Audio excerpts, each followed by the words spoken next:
नमस्कार दोस्तों, स्वागत है आप सभी का आपके अपने YouTube चैनल स्टडी पॉइंट में। मैं आपका दोस्त सत्येंद्र सिंह एक बार फिर आपके सामने हाजिर लेकर आया हूँ सामान्य ज्ञान इम्पोर्टेंट सीरीज। फ्रेंड, यहाँ पर हम 34 क्वेश्चन डिस्कस करने वाले हैं जो काफ़ी इम्पोर्टेंट होंगे आपके कंपटीशन एग्जाम के लिए। सो फ्रेंड, बिना टाइम वेस्ट किए हम आज की वीडियो शुरू करते हैं। और जो लोग चैनल पर नए आए हैं, चैनल को सब्सक्राइब करना ना भूलिएगा। वो वीडियो अच्छी लगे तो लाइक व शेयर करना ना भूलें। चलिए फ्रेंड, चल रहे हैं, शुरू करते हैं आज की वीडियो।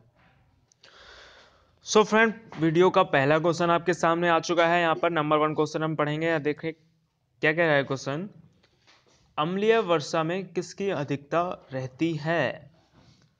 मैं बता दूं फ्रेंड आपको, जो बरसात में पहली वर्षा होती है फ्रेंड, हम उसको अम्लीय वर्षा बोलते हैं। इसमें क्या होता है, सल्फ्यूरिक अम्ल की अधिकता रहती है, जिसके कारण इसको हम अम्लीय वर्षा बोलते हैं। तो फ्रेंड, यहाँ पर हमारा option number D right answer हो जाएगा। फ्रेंड, आप नोट करते चलिएगा, आपको आइडिया हो जाएगा कि आपके कितने क्वेश्चन यहाँ पर कवर हो रहे हैं। ठीक है, अगर कोई क्वेश्चन आपसे नहीं आता है तो आप उसको गलत नहीं करेंगे, उसको छोड़ देंगे, क्योंकि छोड़ना ही यहाँ पर बेटर रहेगा, क्योंकि अधिकतर एग्जाम में नेगेटिव मार्किंग रहती है। चलिए अगला क्वेश्चन देखते हैं यहाँ पर क्या कह रहा है। सीसा संचयक बैटरी में किस अम्ल का प्रयोग होता है? सीसा संचयक बैटरी में किस अम्ल का प्रयोग होता है? फास्फोरिक अम्ल, हाइड्रोक्लोरिक अम्ल, नाइट्रिक अम्ल या फिर सल्फ्यूरिक अम्ल।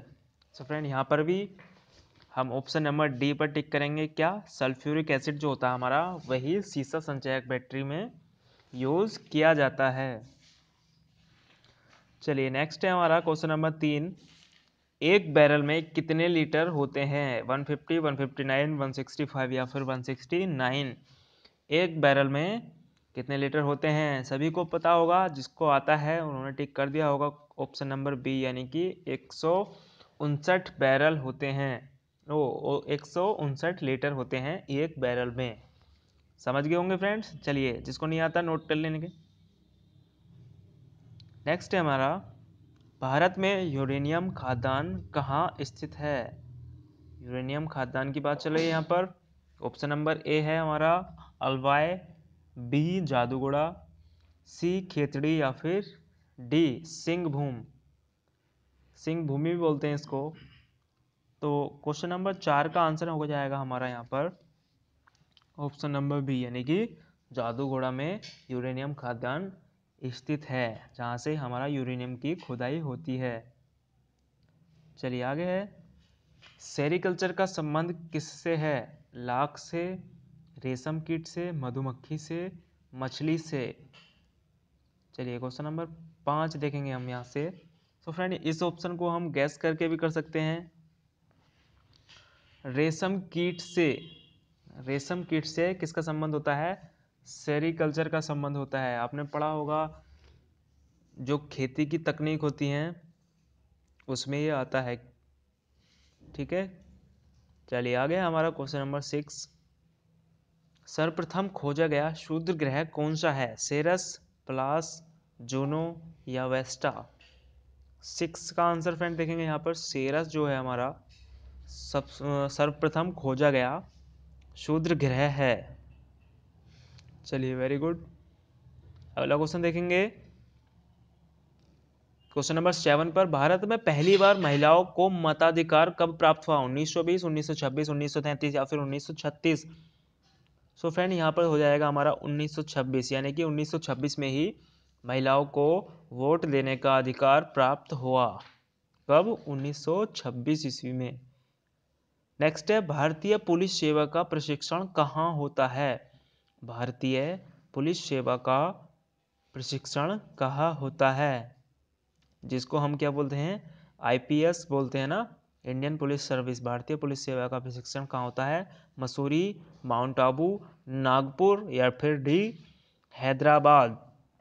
सो फ्रेंड, यहाँ पर क्या हो जाएगा ऑप्शन नंबर डी, यानी कि हैदराबाद में आईपीएस का प्रशिक्षण होता है। नेक्स्ट है, सिविल सेवाओं का भारतीयकरण किसके द्वारा किया गया? सिविल सेवाओं का भारतीयकरण किसके द्वारा किया गया? Lord Mountbatten, Lord Linton, Lord Curzon या फिर लॉर्ड रिपन। 9 में देखेंगे फ्रेंड यहाँ पर ऑप्शन नंबर बी, यानी कि लॉर्ड लिंटन जो था उनके द्वारा ही सिविल सेवाओं का भारतीयकरण किया गया। नेक्स्ट है हमारा एक क्वेश्चन आ गया है हिंदी से, जो बीजक बीजक के रचयिता कौन है, यानी किसके द्वारा बीजक लिखा गया है? सूरदास, कबीर, रैदास या फिर पंपा? तो फ्रेंड यहाँ पर मैं बता दूं आपको, कबीरदास जी ने ही बीजक की रचना की है। नेक्स्ट है हमारा एक और, गीत गोविंद के रचयिता कौन है? सूरदास, जयदेव, चैतन्य या फिर तुलसीदास? सो फ्रेंड यहाँ पर हो जाएगा हमारा जयदेव, यानी कि ऑप्शन नंबर बी। गीत गोविंद किसके द्वारा लिखा गया है? जयदेव के द्वारा लिखा गया है। नेक्स्ट है हमारा, महात्मा गांधी की हत्या कब हुई थी? ये तो सभी को पता है 30 जनवरी को हुई थी, पर यहाँ पर आगे क्या दिया हुआ, जो हमारा सन है वो और दिया हुआ, 1947, 1948, 1946 या फिर 1949। आपको बताना है राइट आंसर क्या हो जाएगा यहाँ पर क्वेश्चन नंबर 12 का। तो फ्रेंड नोट कर लेंगे, 30 जनवरी 1948 को महात्मा गांधी जी की हत्या की गई थी। क्वेश्चन नंबर 13 पे आ गए हैं हम लोग। कायदे आजम किसे कहा जाता है? कायदे आजम की बात चल रही है यहाँ पर। मोहम्मद अली जिन्ना, भगत सिंह, महात्मा गांधी या फिर डी जवाहरलाल नेहरू? ठीक है। सो फ्रेंड यहाँ पर ऑप्शन देखेंगे हम एक बार। भगत सिंह को भी नहीं कहा जाता, महात्मा गांधी को बापूजी कहा जाता, जवाहरलाल नेहरू को चाचा जी कहा जाता। तो यहाँ पर हमें ऑप्शन क्या लग रहा है? मोहम्मद अली जिन्ना। कायदे आजम किसे कहा जाता है? मोहम्मद अली जिन्ना को कायदे आजम कहा जाता है। ठीक है, चलिए आगे देखेंगे। क्वेश्चन नंबर 14 की तरफ हम आ गए हैं।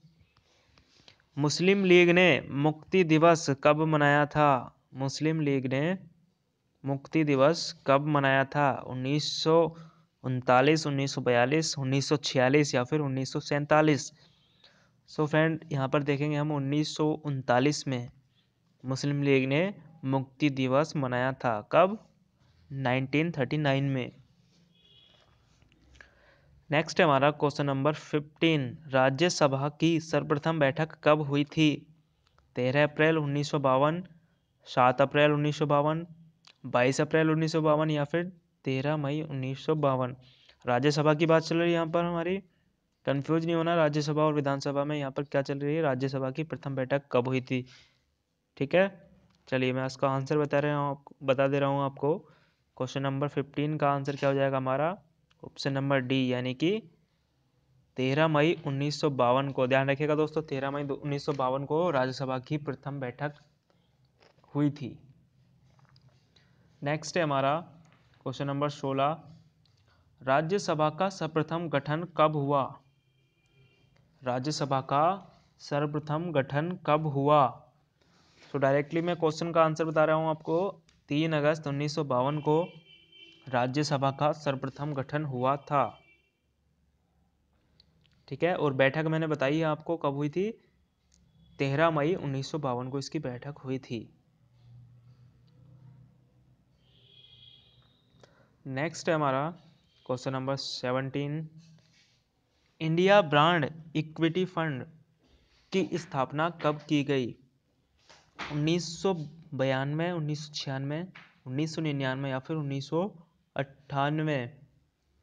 क्वेश्चन नंबर 17 है, यहाँ पर देखेंगे 1996 में इंडिया ब्रांड इक्विटी फंड की स्थापना की गई। नेक्स्ट है हमारा, भारत को अधिकतम विदेशी मुद्रा किस मद से प्राप्त होता है? सॉफ्टवेयर, रत्न व आभूषण, चाय या फिर सूती वस्त्र?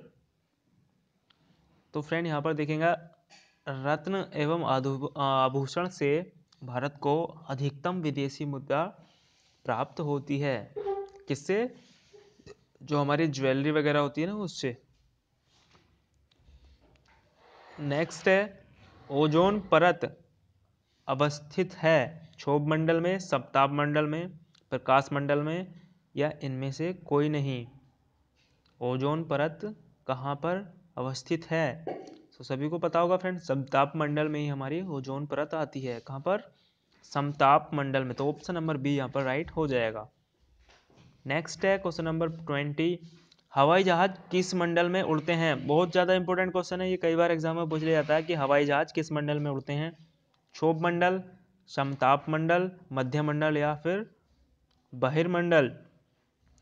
सो फ्रेंड ये भी जो समताप मंडल में है यही हमारा यहाँ पर ही हवाई जहाज उड़ते हैं। कहाँ पर?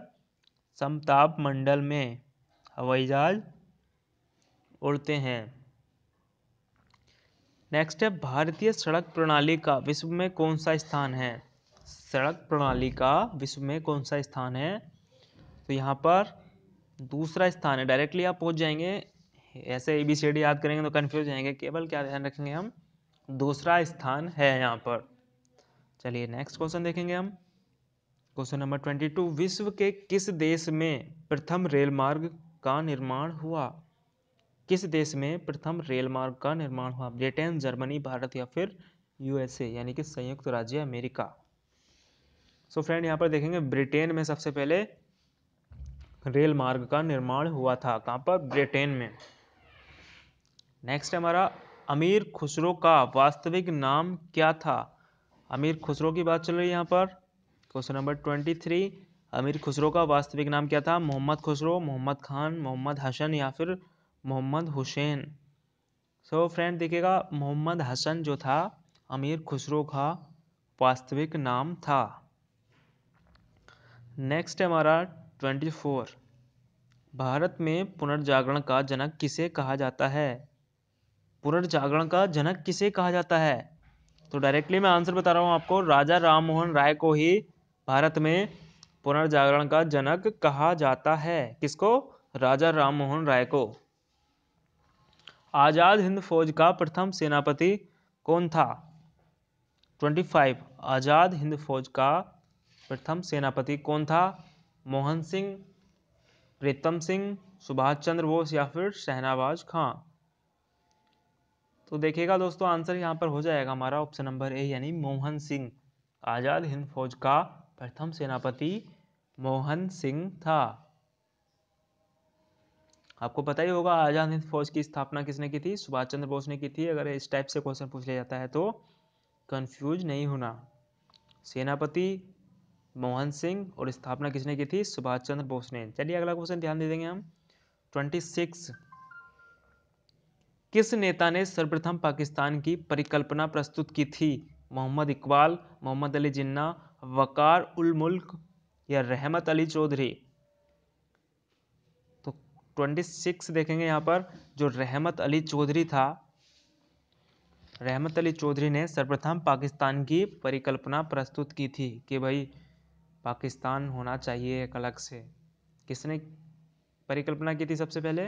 रहमत अली चौधरी ने। नेक्स्ट है हमारा, वियतनाम की राजधानी कौन सी है? वियतनाम की बात चल रही है यहाँ पर। हनोई, विचोवर, नोमपेन या अम्मान। तो हनोई जो हो जाएगी यहाँ पर क्या हो जाएगी? वियतनाम की राजधानी। नॉर्मल सी बात थी एकदम, जिन लोगों को पता था उन्होंने क्वेश्चन का आंसर दे दिया होगा। नेक्स्ट है हमारा 28, 1 डिग्री देशांतर की विषुवत रेखा पर दूरी है लगभग कितनी दूरी है? 180 किलोमीटर, 162.6 किलोमीटर, 111.32 हाँ 111.32 किलोमीटर या फिर 111 किलोमीटर। तो देखेंगे आंसर यहाँ पर क्या हो जाएगा? ऑप्शन नंबर सी यानी कि 111.32 किलोमीटर एक देशांतर की विषुवत रेखा पर दूरी है। क्वेश्चन नंबर 29, पृथ्वी के दोनों ओर कौन सा ग्रह है? मंगल और बृहस्पति, बुध शुक्र, शुक्र शनि, मंगल और शुक्र। पृथ्वी के दोनों ओर की बात चले, इधर और इधर, कौन सा ग्रह है? तो यहाँ पर देखेंगे हम मंगल और शुक्र। क्वेश्चन नंबर 29 का, यानी कि मंगल और शुक्र के बीच में ही हमारी पृथ्वी है। यही हमें बताना था कि किन दो ग्रहों के बीच में हमारी पृथ्वी आती है।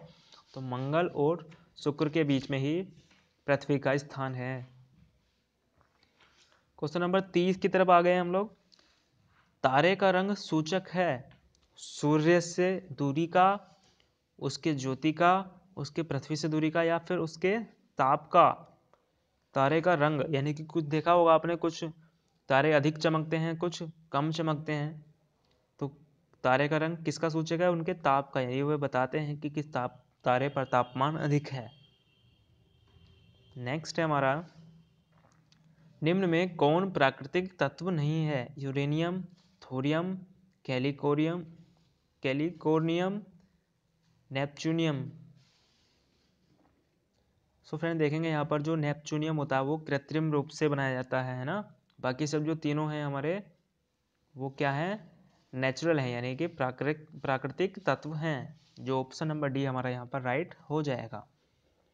अब देखेंगे प्लास्टिक की बात चल रही है। प्लास्टिक क्या है? अम्ल है, क्षार है, बहुलक है, या इनमें से कोई नहीं है? सो फ्रेंड यहाँ पर जो प्लास्टिक होता है उसको हम बोलते हैं बहुलक। ठीक है, प्लास्टिक एक बहुलक होता है। ठीक है, अम्ल या क्षार से कोई मतलब नहीं इसका। नेक्स्ट है हमारा 33, पॉलीथीन प्राप्त होता है नाइट्रिक अम्ल से, पिक्रिक अम्ल से, एथिलीन के बहुलीकरण से, या इनमें से कोई नहीं? Question number 33। तो फ्रेंड यहाँ पर एथिलीन के बहुलीकरण से पॉलीथीन प्राप्त होता है। समझ गए ना आप? चलिए आज की वीडियो का लास्ट क्वेश्चन आपके सामने आ चुका है। माइटोकॉन्ड्रिया का संबंध है, किससे संबंध है माइटोकॉन्ड्रिया का? उत्सर्जन से, परासरण से, श्वसन से, या इनमें से कोई नहीं? सो फ्रेंड इस क्वेश्चन का आंसर मैं नहीं बताऊंगा आपको। ये क्वेश्चन का आंसर आपको कमेंट बॉक्स में बताना है। कोई भी चीटिंग नहीं करेगा। अगर किसी को आता है तो कमेंट कर दीजिएगा, नहीं आता है तो आंसर चेक करके उसको याद कर लेना। ठीक है फ्रेंड, चीटिंग बिल्कुल नहीं करना है। कोई बुक्स का यूज़ नहीं करेगा, कोई नेट पर सर्च नहीं करेगा। अगर आपको सीधा सा आंसर आता है तो आंसर आप कमेंट बॉक्स में दीजिएगा, अगर नहीं आता है तो कोई बात नहीं। ठीक है फ्रेंड्स, चलिए आज के लिए बस इतना ही। वीडियो अच्छी लगे तो लाइक व शेयर करना ना भूलिएगा, और जो लोग चैनल पर नए आए हैं प्लीज़ चैनल को सब्सक्राइब ज़रूर करें, क्योंकि हम आपके लिए इसी तरह की इंटरेस्टिंग वीडियो बनाते रहते हैं। चलिए फ्रेंड आज के लिए बस इतना ही, बने रहिएगा हमारे साथ। तब तक के लिए जय हिंद, वंदे मातरम।